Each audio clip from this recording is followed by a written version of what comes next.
সবাইকে আসসালামু আলাইকুম। আশা করি আপনারা সবাই ভালো আছেন। আজকে আপনাদেরকে একটু কথা বলার জন্য আসলে অফিস থেকে মোবাইলে ভিডিও করছি।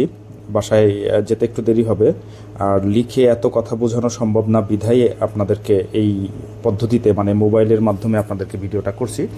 একটু প্রবলেম হতে পারে সাউন্ডে বা নয়েজে, তারপরেও আপনারা একটু ক্ষমা সুন্দর দৃষ্টিতে দেখবেন। তো চলুন মূল কথায় একটু চলে যাই। দেখেন, গতদিন বাজার হচ্ছে 58 পয়েন্টের মতো নেগেটিভ হয়েছে। কেন হয়েছে সেটা আমি গতকালকে পোস্টের মাধ্যমে ব্যাখ্যা করেছিলাম যে ওই জায়গাগুলোতে প্যানিক ছিল, অনেকেই প্যানিক সেল দিয়েছে। সাথে ব্যাংক সেক্টরটা কারেকশন হচ্ছিল বিধায় আমাদের বাজারে অনেকেই সেইখানে প্যানিক হয়ে কি করেছে, নিজের হাতে থাকা অন্য সেক্টরের শেয়ারগুলো সেল করেছে। এটা লসটা কার হইলো বা ক্ষতিটা কার হইলো? এই ক্ষতিটা কিন্তু যিনি করেছেন তারই হয়েছে।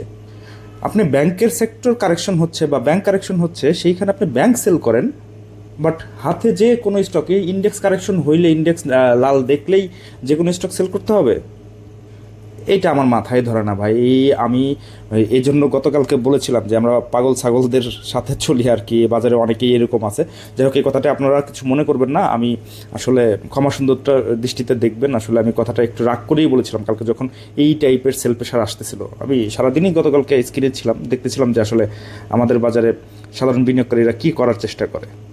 তো আপনারা যারা আমার ফলোয়ার আছেন, হয়তো বা আপনারা রেগুলার সেই দিক নির্দেশনাগুলো পেয়ে থাকেন যে আসলে আমাদের এই মুহূর্তে কী করা উচিত। এবং আমি সেখানে বলেছিলাম যে এই মুহূর্তে আমি কখনো প্যানিকড হই না। মানে যখন বাজারে কোনো টাইপের ব্যাড নিউজ বা কোনো রিউমার ছড়ায় বা যে কোনো যুদ্ধ ইস্যু হোক বা রাজনৈতিক ইস্যু হোক, সেই কারণে যদি ইন্ডেক্স পড়ে বা পতন হতে থাকে, তাহলে আমি সেই জায়গাগুলোতে হাতে যে স্টকটা প্রফিটে আছে সেইখান থেকে আমি হয়তো বা প্রফিট নিতে পারি। বাট যে স্টকটা অলরেডি কেনা দামের আশেপাশে বা লসে, বিশেষ করে লসে, এই লসের শেয়ারটা আমি কখনোই সেল করি না। আমি জানি এইখানে আরও কেনার সুযোগ পাবো নিচের দিকে যদি আমরা সেটার সুযোগ পাই।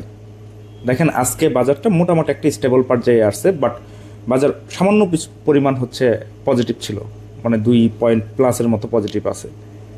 বাজারের ভলিউম একটু কমে গেছে কারণ গতকালকে বড় একটা নেগেটিভিটি হয়েছে এবং ব্যাংক সেক্টরের বেশ বড় ধরনের একটা সেল প্রেশার গিয়েছে গতকালকে। এবং ব্যাংক নিয়ে আমি আগে পরে আপনাদেরকে বলে আসতেছিলাম যে আসলে ব্যাংক দিয়ে বাজারের যে পরিমাণ ভলিউম, ব্যাংক দিয়ে আসলে ওইভাবে হবে না। যারা ব্যাংক নিয়ে কথাবার্তা বলে বা ব্যাংক নিয়ে যারা একটু চিন্তা ভাবনা করতেছিলাম, তাদের উদ্দেশ্যেই আমি বলার চেষ্টা করতেছিলাম যে আমাদেরকে আগে ভলিউম অ্যানালাইসিসটা জানতে হবে যে কোন সেক্টরে কত ভলিউম পেলে বা ইন্ডেক্সের টোটাল ইন্ডেক্সের কত ভলিউম পেলে সেইখানে আমরা এন্ট্রি নতুন করে ওই সেক্টরটাতে এন্ট্রি নেওয়ার চেষ্টা করব। তো যাই হোক, আমি আপনাদেরকে একটা বিষয় একটু আলোচনা করব, সেইটা যদি আপনারা দেখেন, এইটা হচ্ছে লাভেলো। লাভেলো স্টকটা নিয়ে আমি গত বৃহস্পতিবারে আপনাদেরকে ভিডিও দিয়েছিলাম, সেখানে আরও 2-3টা স্টক ছিল, তার মধ্যে লাভেলোটা ছিল। তো তার আগে চলেন আমি সেই ভিডিওতে কি বলেছিলাম সেইটা একটু দেখার চেষ্টা করি বা একটু শোনার চেষ্টা করি। হ্যাঁ, পরে চলেন। এরপর হচ্ছে লাভেলো। যদিও এইটা লাইভ আইটি বা হচ্ছে লো পেইডের কোনো স্টক না, ট্রেডিং স্টক, বাট আপনারা যদি এই স্টকটা নজরে রাখেন তাহলে এই স্টকটা এখন কেনার দরকার নাই। সবে মাত্র স্টকটার একটা দুটো ভলিউম হয়েছে এবং ভলিউম হওয়ার পরে দেখেন এইখানে আরেকটু নিচে আসে কিনা, মানে এই যে 68-69 টাকার ঘরে পান কিনা। এখন 71 টাকা 60 পয়সা, 68-69 টাকার ঘরে আমি আশা করতেছি আসবে, কারণ এইখানে রেড একটা ভলিউম আছে। সো যখন আসবে তখন আপনারা এই স্টকটা সংগ্রহ করতে পারেন। এটাও একটা কাউন্টার মুভ, আমি যে সিবিউর মতন, এটা আহামরি আশা করা যায় না। এটা এই যে দেখেন লাভ হলো, এই রেড ক্যান্ডেল যেদিন হয়, এই যে এই রেড ক্যান্ডেল যেদিন হয় সেদিন হচ্ছে ক্লোজিং দিয়েছিল হচ্ছে 71 টাকা 40 পয়সায়, মানে ওই বৃহস্পতিবারে। সেই দিন আমি আপনাদেরকে বলেছিলাম যে স্টকটা এখনই আপ ট্রেন্ড কনফার্মেশন করেছে, বাট আপনারা কেনার সুযোগ পাবেন। সেটা ছিল কত টাকায়? 68-69 টাকায় একটা রেট আপনাদেরকে বলে দিয়েছিলাম। দেখেন, আজকে মজার বিষয়, এই স্টকটা কিন্তু আজকে কেনার সুযোগ দিয়ে গেছে আপনাদেরকে, যে 68 টাকার নিচেও, মানে 67 টাকা 60 পয়সা। এই যে দেখেন, এই যে আজকের লো হচ্ছে 67 টাকা 60 পয়সা। তার মানে আপনি 67 টাকা 60 পয়সা আপনি কিনতে পারেন নাই বা আমিও কিনতে পারি নাই, বাট 68 টাকার ঘরে কিন্তু আমরা স্টকটা কিনতে পেরে পারতাম, বা আপনারা চাইলে কিনতে পারতেন বা আমি কিনেছি। বাট এই বিষয়টা আমরা হয়তো বা ঠিকঠাক মতো ধরতে পারি না। দেখেন, আজকে স্টকটা 71 টাকার 20 পয়সা, মানে 71-20-এ ক্লোজ দিয়েছে। তার মানে কি, এইখানে এই দিন যে বড় ভলিউমটা হয়েছিল এবং ক্যান্ডেলটা গ্রিন হয়েছিল, এইটা দেখে আমরা ঝাঁপিয়ে পড়ি, যে আমরা মনে হয় এই স্টকটা আর ধরতে পারবো না, এই স্টকটা এইখান থেকেই উঠে যাবে। এটাকে বলো FOMO, fair of missing out. যে মনে হয় যে এই স্টকটা আর নিচে পাবো না, আমরা উপরের দিকেই আমাদের কিনতে হবে, তখন আমরা ঝাঁপিয়ে পড়ে সেটা কিনি। বাট এই টাইপের অ্যানালাইসিস আপনাকে জানতে হবে যে এই স্টকটার এইখানে ভলিউম কী আসতেছে, ক্যান্ডেলস্টিক প্যাটার্ন কী আসতেছে। দেখেন, ভলিউম এবং ক্যান্ডেল দেখে সচরাচর যারা নর্মাল টেকনিক্যাল অ্যানালাইসিস করেন তারা সচরাচর দেখে ভাবলেন যে এই স্টকটা উপরের দিকেই যাবে, স্টকের ভলিউমও ভালো পাইছে বা স্টকের ক্যান্ডেলস্টিক প্যাটার্নটাও অনেক সুন্দর। বাট দেখেন, আমরা এই জায়গাগুলোতে ভুল করি, যেইখানে আপনি আরও 3 টাকা বা 4 টাকার নিচে স্টকটা পেতে পারেন, বাট আপনি কী করতেছেন, ঝাঁপিয়ে পড়তেছেন ওই স্টকটা ওই দিন কেনার জন্য। এবং আপনাদেরকে এইভাবে করে আমি বলে দিয়েছিলাম যে স্টকটা আপনারা 67, 68 বা 69 টাকার ঘরে কিন্তু আপনারা স্টকটা পেলে তখন সংগ্রহ করেন। এখন দাম বেড়ে গেছে।